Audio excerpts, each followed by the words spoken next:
Hey everybody, welcome to this week's episode of Nerds Drink Whiskey. The October is an interesting month for me. It makes me feel just a little bit torn. Nothing's fine, I'm torn. Yeah, whatever, Natalie. Anyways, so first off, it's the kickoff to sweatshirt season. I love sweatshirt season. Because summer, as kind of a bigger guy, I really hate summer. I can only take off so many layers of clothing before the cops show. And you can only run the air conditioner so long, and it's just, it's not, yeah, even then, it's only surviving. It's not really comfortable. But hey, you put on a sweatshirt during the day. You at night you take a hot shower right before bed, and then you have a couple, 3 fingers of whiskey, 3 fingers of whiskey, and get under the covers, and it's just so toasty warm and great. I love the fall. So, but with this show, I don't know if you've noticed, but lately I have had a co-host, but my co-host she says it's pejorative, but I'm going to say it anyways. She's kind of a demanding bitch. But you do have to pay your cast members, or they just don't show up on set. They're just that way. The good cast members are hard to find. You got to pay them. So here we go. There we go. There she is. That's my dog, Awesome. I try not to have her on camera too often because she'll totally upstage me. But Everything is awesome. this week, for the month of October, we basically are telling a story. The theme is mirroring the month I've had at work. I think everybody's work is just a little bit stressful, and I work a blue collar job. I'm a teamster for about almost a quarter of a century. So blue collar work, it's a little stressful right now. It's a little weird. Everybody's tensions are on high, and some people might be calling me names. I don't know. Yeah. So, but this is actually kind of an interesting whiskey. Agitator is. It seems, as far as I could tell, it seems like it is. It's actually a winemaker. Who is doing whiskey, and this is kind of, as far as I could tell, this is their only whiskey. So it's a bourbon that is it's finished in red wine barrels, and so it's and I'm probably going to pronounce this incorrectly. And my wife over to the side will probably make comments, but it is barrels that have recently housed a California Cabernet Sauvignon. Sauvignon. See, I told you I'd mispronounce it. I'm just a complete, pedestrian. What do you call it? Never at a loss for a cliche, are we? Mainstream blue collar. I can't pronounce French words really well.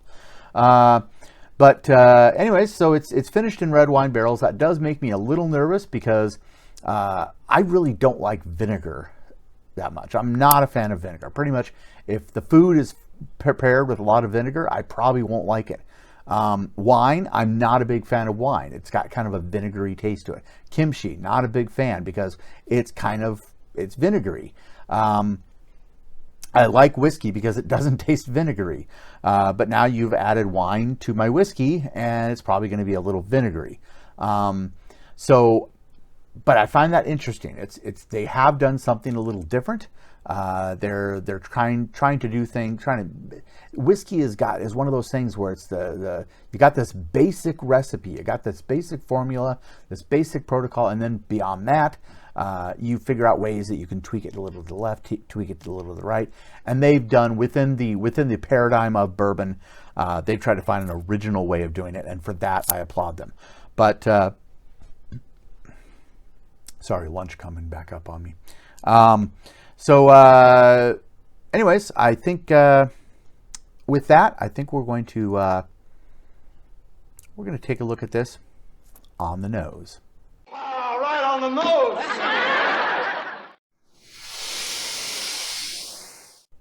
For 86 proof, it's extremely mild. I think they said something like 21% rye. I'm not sensing a lot of rye on the nose. So it's very mild, very pleasant on the nose, and that may be the wine in there. But it just says it does say Kentucky straight bourbon, which means it's been aged for a minimum of 2 years. So that usually is a good sign. Usually, if it says straight bourbon, that does kind of that clears a lot of hesitance on a lot of barriers for me. So, anyways, yeah, wine in my whiskey. Last time I tried something where they mixed wine in with the whiskey, I didn't like it. So, anyways, I'm afraid. Hold my hand. Dark Helmet, could you help me out a little? Ludicrous speed.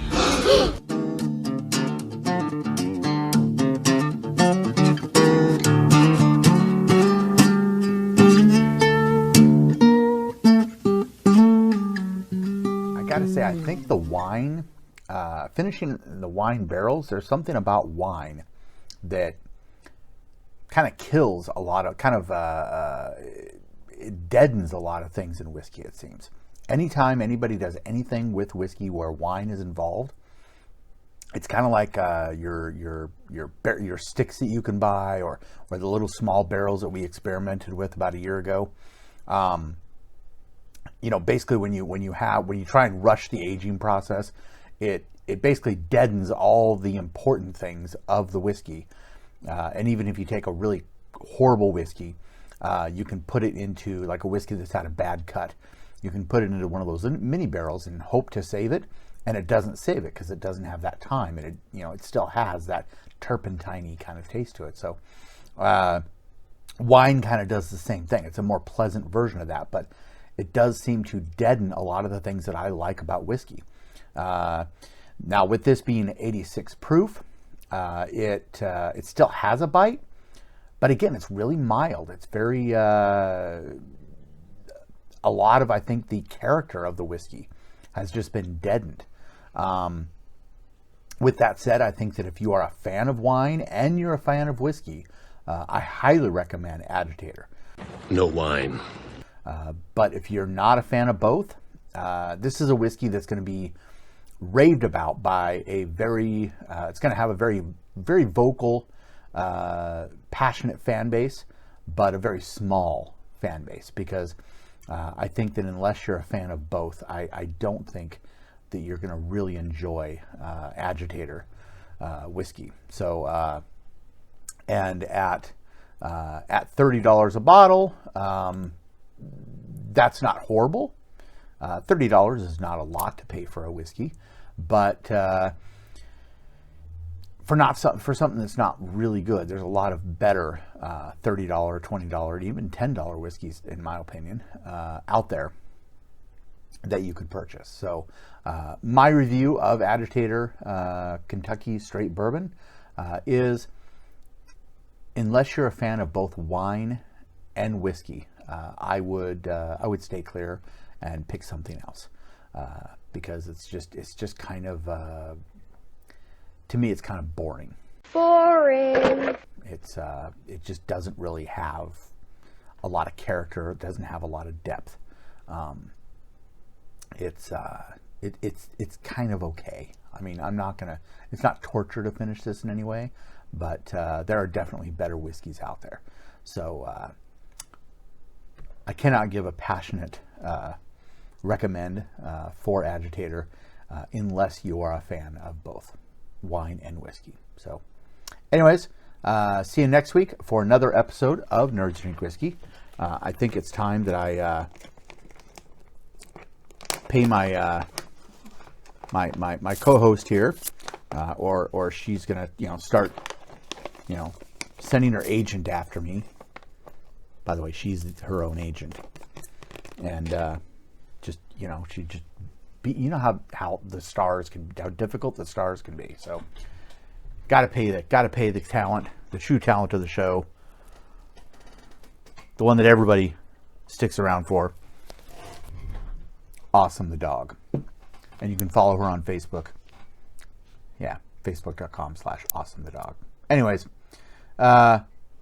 see you next week for another episode of Nerds Drink Whiskey.